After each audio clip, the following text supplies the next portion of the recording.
Oui, avec cet autre sujet, mon cher Daouda Mohamed Kamara, insécurité, les coupeurs de route refont surpasse, mon cher ami. J'apprenais ce matin avec Alassane Sakou, sincèrement. Je suis censé partir après-demain du côté de Zéro-Corée, mais je revis un peu le calendrier. pour vous dire la vérité, mon cher ami Daouda. Parce qu'il me dit dès 18h30, ouais. C'est une zone interdite en fait. Oui, voilà. Effectivement. C'est Kindia, Mamou, Farana. Mamou Farana et même Mamou Dalaba. Ouais. C'est la question, on aborde la question aujourd'hui parce que l'inquiétude grandit désormais. On sait, il y a 2 ou 3 ans, il y a eu des actions qui ont été engagées du côté de Mamou, notamment avec le commandant de brigade qui était à l'époque le colonel Fodesuma Zimako, qui après a été nommé préfet à Sigiri. Les grandes gueules. Il y a eu des actions qu'il avait engagées de ce côté, notamment pour la sécurisation des personnes et de leurs biens. Sur le tronçon Mamou Farana, Mamou Dabola, Mamou Dalaba. Maintenant, qu'est-ce qui se passe? Il y a eu à l'arrivée du CNRD, il y a eu des travaux de réhabilitation. Bon, pas totalement de réhabilitation. Il y a eu quand même le Conakry Koya Kindia qui a été fait. Jusqu'à Mamou, il y a eu une bonne distance. Mais Mamou Farana, quand on prend cette route nationale, c'est le tronçon le plus long. C'est le tronçon le plus long qui fait 258 km. Mamou Farana, qui est le tronçon le plus long, 258 km. Mais on a gratté la route. Quand on a gratté la route, il y a eu un retrait parce que les coupeurs de route n'ont la possibilité de s'attaquer aux véhicules que lorsque les véhicules sont en ralentissement. Et quand il y a eu ce travail sur la route, donc les véhicules n'étaient plus en position de ralentissement et les véhicules circulaient, l'insécurité avait baissé. Il y avait la fluidité. Il y avait la fluidité. Alors, ils se sont transportés, les coupeurs de route, ils se sont transportés sur le tronçon Mamou Dalaba. D'accord. Puisque de ce côté, la route, elle est carrément impraticable. Donc, ils se sont transportés là. Donc, il ne se passait plus 2 ou 3 jours sans qu'on ne parle de coupeurs de route sur ce tronçon. Et aujourd'hui, Mamou Farana qui a été gratté, et aujourd'hui, il y a des nids de poules ou des nids d'éléphants, comme on aime à le dire, des nids d'éléphants qui se sont formés à ce niveau. Et en une semaine, il y a eu, je crois, 3 braquages. 3 véhicules, de jours suivants, il y a eu 3 braquages. Et celui qui m'a le plus fait mal ou qui a beaucoup plus attiré mon attention, c'est ce véhicule en provenance de l'intérieur du pays pour Conakry, qui a été braqué, où on a mis d'abord les femmes de côté, les hommes de côté. Après avoir pris sur les hommes, parce que quand ils ont pris le véhicule, quand ils ont garé le véhicule, ils ont fait descendre le chauffeur. Eux-mêmes, ils ont pris le véhicule pour entrer en brousse. Les coupeurs de route. Les coupeurs de route. Ils sont arrivés sur des motos. Ils sont arrivés sur les motos. Il y avait d'abord 2 motos. Ils ont braqué le véhicule qui était en ralentissement et ils ont tout arrêté. Entre-temps, ils ont appelé un des leurs qui les a rejoints. Les grandes ils ont fait descendre le chauffeur pour eux-mêmes prendre le véhicule, conduire le véhicule jusqu'en brousse, aller garer et faire ce qu'ils voulaient des passagers. Le témoignage d'une dame qui revenait de la Côte d'Ivoire, qui est passée par Zéro-Corée, qui dit qu'on nous a fouillé jusque sur nos parties intimes. On leur a demandé même d'enlever les caleçons pour qu'ils fouillent sur leur partie intime. Donc ils ont fait cela, ils ont pris sur eux et les téléphones et les montants de tous les objets de valeur, ils leur ont pris tout et après ils ont laissé le véhicule difficilement même à quitter la brousse pour rejoindre la chaussée. Et de l'autre côté, il y a eu un autre également braquage sur la même route. Mais aujourd'hui, qu'est-ce qui se pose comme question? Il y a la brigade mobile de la gendarmerie qui est censée être en patrouille permanente sur ces tronçons pour éviter ce genre de braquage. Mais aujourd'hui, le constat révèle quoi? Il y a certes la brigade mobile qui est sur place, mais il se trouve que les motos qu'on voit quand on traverse les villes, les motos qu'on voit en race campagne avec les gendarmes, ce sont des motos qui sont là juste pour dire qu'il y a la figuration. La figuration, ce sont les motos qui sont sur cale. C'est le décor en fait. C'est le décor. Il n'y a pas aujourd'hui de moyens logistiques qui permettent à cette brigade de fonctionner normalement. Et on ne peut pas demander aux gendarmes, à une brigade, de faire patrouille à l'intérieur du pays, à race campagne, et qu'on ne lui dote pas de logistique qui lui permettent de faire bien le travail. Et aujourd'hui, cela ne se passe pas. Et les citoyens renouent avec l'insécurité sur ce tronçon, mais tout en retenant également entre Mamou et Dalaba, parce qu'aujourd'hui, Koya, Kindia, on n'en parle plus parce que la route, elle est bonne, elle est bien faite. Mais Mamou, Farana, Mamou, Dalaba, ce sont aujourd'hui les nids de ces coupeurs de route. Mais ce qui est étonnant encore dans cette situation, Lamine, c'est qu'ils se procurent des armes automatiques. C'est avec les armes automatiques qu'ils opèrent. Je comprends très bien ce que tu veux dire. Est-ce une complicité avec la gendarmerie, gros point d'interrogation? C'est une question qu'on se pose aujourd'hui. Parce que d'un côté, quand on voit les gendarmes, on les trouve démunis. On les trouve sans moyens logistiques qui leur permettent de faire bien le travail. Et de l'autre côté, les braqueurs, s'ils sont arrêtés, ou en tout cas quand ils font le braquage avec les armes automatiques. Et parfois, ils arborent même des tenues militaires. Ce qui amène à se poser la question, qu'est-ce qui se passe? Pourquoi aujourd'hui il ne faut pas doter ces brigades, ces brigades mobiles de la gendarmerie de moyens qui leur permettent de faire bien leur travail que de regarder les citoyens périr dans de telles situations? Parce qu'il y a parfois, lorsque le chauffeur refuse de garer, il tire, et c'est là à bout portant sur les passagers, parfois sur les chauffeurs, et avec leurs biens qui sont détruits, qui sont emportés. La dernière fois, je crois, il y a eu un nid qui a été démantelé dans un village de Mamou, où quand ils finissaient leur braquage, c'était leur quartier général.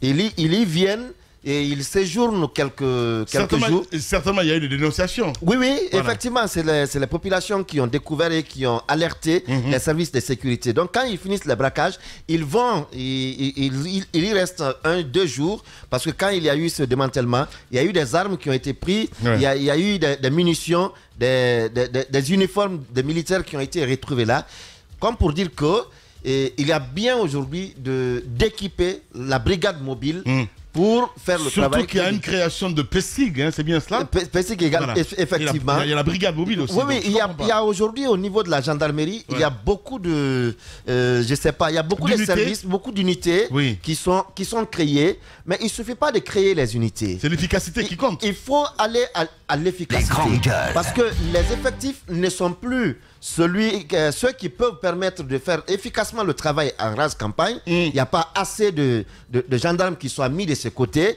Et les quelques gendarmes qui composent cette brigade ne sont pas équipés. C'est ça le problème aujourd'hui, Lamine. Daouda Mohamed Kamara, Madame Yoro, parce que si on va plus loin, il y en a les chiffres ce matin, pas moins de 50 attaques par an. Eh ben, ça fait froid dans le dos. Ça fait froid dans le dos, ça vous effraie. Ça effraie souvent les gens qui ont de la famille à l'intérieur du pays ou bien qui ont du travail à y faire et qui veulent souvent s'y rendre. Daouda parlait d'un cas du côté de Mamou où des enfants qui étaient en train de jouer étaient partis découvrir un nid de bandits et sur place, les enfants sont partis alerter. Qu'est-ce qu'on a découvert? C'est des armes et des tenues militaires qui étaient abandonnées là, alors que récemment il y avait eu une attaque sur la route de Mamoun Dalaba, je crois.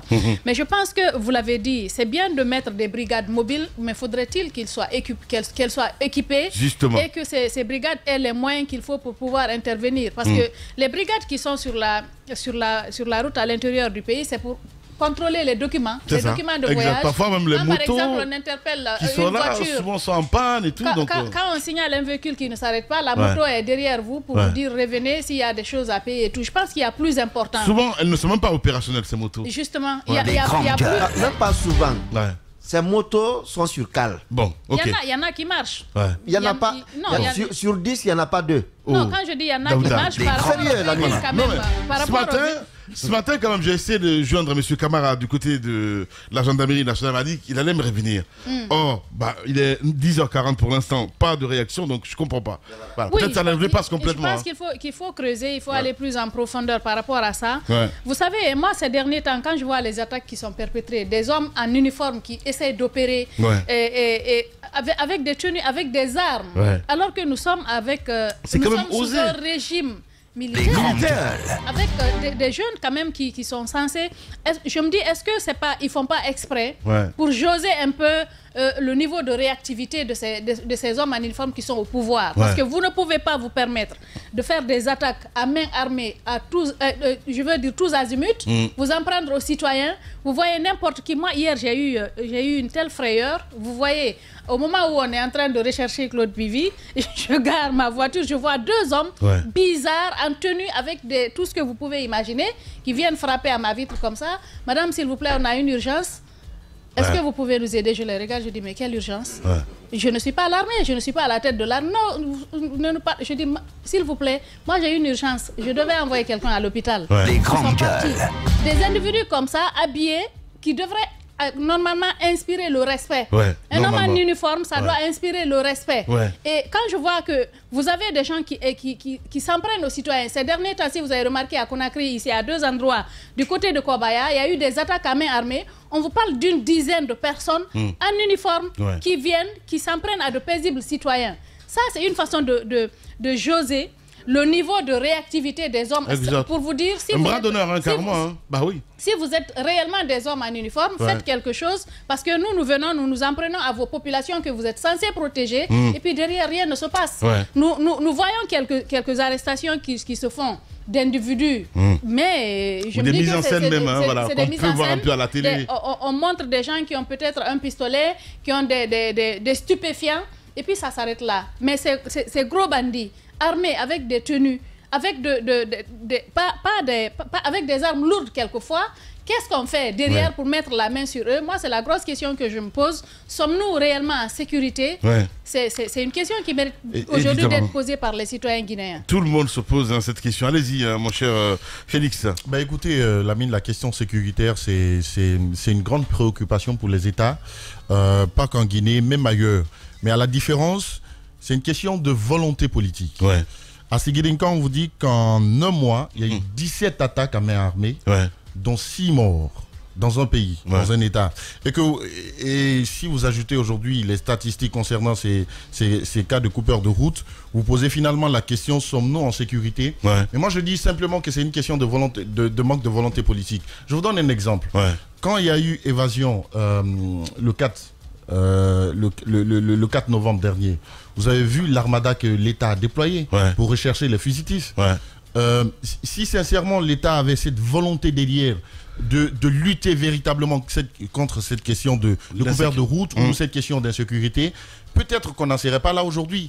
Mais c'est une question, on peut me dire c'est une question de moi, c'est tout autre. Mais quand l'État veut, l'État peut. Évidemment. L'État est plus fort. L'État a les moyens aujourd'hui de lutter contre cette insécurité. Mais si finalement on s'assoit dans nos bureaux et qu'on laisse les citoyens parce que ça ne concerne pas directement l'État ou ça ne concerne pas directement les décideurs, parce que tout simplement ce sont des citoyens qui se font braquer en longueur de journée, où vous vous retrouvez aujourd'hui en plein jour où il y a des attaques à main armée. Ça veut dire que les bandits ont pris de la confiance et ils ont compris que l'État est véritablement absent pour pouvoir quand même traquer ce mal. Donc ils ont pris confiance, donc ils peuvent venir à n'importe quelle heure. Sinon, le mode opérandi, c'est quand même les nuits. Mais si vous voyez aujourd'hui, du côté de Siguiring, 17 attaques à main armée. Déjà sur ce corridor, il faut rappeler, à partir de 18h30, tu ne peux pas t'aventurer là-dessus, parce que c'est zone interdite. Évidemment. Et ce qui est marrant dans tout ça, c'est que nous sommes dans un régime militaire. On se croirait peut-être, parce que c'est un régime militaire, on devrait dire qu'on est beaucoup plus en sécurité, vu que ce sont des militaires qui sont au pouvoir. Mais c'est marrant que ces statistiques, que ces coupeurs de route, que ce soit pendant le régime militaire. Encore une fois de plus, il faut beaucoup plus de volonté politique du côté de l'État pour pouvoir lutter contre ça. Sinon après, chaque jour, on sera là pour en parler. Évidemment, mon cher Félix Milimono. Allez-y, Tamba. Voilà. Des chiffres en ce matin, 50 attaques par mois. C'est énorme. Oui, quand on voit la... parce qu'il y a des efforts sur l'équipement. Je crois que c'est Félix qui parlait de ça tout à l'heure. Il y a des efforts sur l'équipement. Il y a des efforts sur la logistique, même si c'est encore partiel. Lamine, ce qu'il faut travailler, à mon avis, de l'avis d'observateur que j'ai, c'est la réactivité des équipes. Leur réactivité. Vous avez des motos qui n'ont pas de carburant. Vous avez des motos qui n'ont pas de pneus. Parfois, vous qui appelez, c'est à vous, on demande est-ce que tu peux nous aider à avoir le carburant? Bon, on vous coupe la route, on est en train de vous dépouiller. Tu es au téléphone avec la personne et puis elle te dit mais pardon, grand, tu n'as pas Orange Money là-bas, tu vas nous faire dépôt, on va payer le carburant pour venir vous sauver. Mais on m'a attaqué. Mais c'est la totale. Tu veux que je te fasse la totale. Non, l'État quand même c'est pas sérieux quoi. Waouh. Bon, Lamine, vous voyez ça? Par exemple, moi j'ai pu visiter le centre de commandement du haut commandement de la gendarmerie. Lamine, c'est bluffant ce qu'ils ont là-bas. En termes d'équipement, mais vous voyez des acteurs, la Guinée à l'œil, à n'importe quel moment. C'est là. Non, c'est toujours impressionnant. Avec un Moi, j'ai été du côté de Sophonia et tout ça, je tirais même et tout ça. Donc, voilà. Mais la réalité sur le terrain, c'est autre chose. Tu vois, Lamine, il y a aujourd'hui la possibilité pour chacune des localités guinéennes, en tout cas les préfectures tout au moins, à l'échelon préfectoral tout au moins, il y a la possibilité de remonter en temps et en heure la situation de la sécurité sur la Guinée. Bon, c'est pourquoi je parle de la réactivité. On ne peut pas avoir tout ça et rester tel quel. Même sur le cas de l'évasion, les événements du 4 novembre. Mais Conakry est dans leurs mains comme ça. Ils ont ces appareils-là. Vous regardez, ils se promènent avec. Tous les grands ronds-points, y compris là-bas, ils ont ça sous la main. Mais bien sûr. Bon, quand on dit on n'était pas au courant, il y a tout ça là, c'est pas vrai. Mais non, mais... Parce que, en fait, l'équipement permet de voir ça aujourd'hui. Évidemment. Même pas aujourd'hui, mais même le 5 septembre, mon cher ami. Voilà. Mais on sait ce qui s'est passé le 5 septembre. Donc, tu vois quand tu fais semblant de dormir. T'as vu les images du coup d'état du 5 septembre? Quelques-unes. Oh, ok. J'ai vu quelques-unes. Mais Lamine, c'est ce que je dis. C'est ce que je dis. C'est juste fou. Tu sais, tu dors, tu es en famille, c'est toi le père de famille. Et puis il y a des loupards qui viennent armés, ils tirent. Ta femme te réveille, mais tu te réveilles pas. Elle fait tout, tu refuses de te réveiller. C'est les histoires incroyables de Tamba. Tu peux pas te réveiller parce que tu sais ce qu'il y a là-bas. Tu vois, et puis les dames ont aussi cette manie là de te dire va voir ce qui se passe. Bon, toi aussi tu es un homme, non? Tu peux avoir peur. Ce qu'il est en train de dire. Ce qu'il est en train de dire. La suite de l'histoire, mesdames et messieurs, ça sera à 11h évidemment. Les histoires incroyables de Tamba.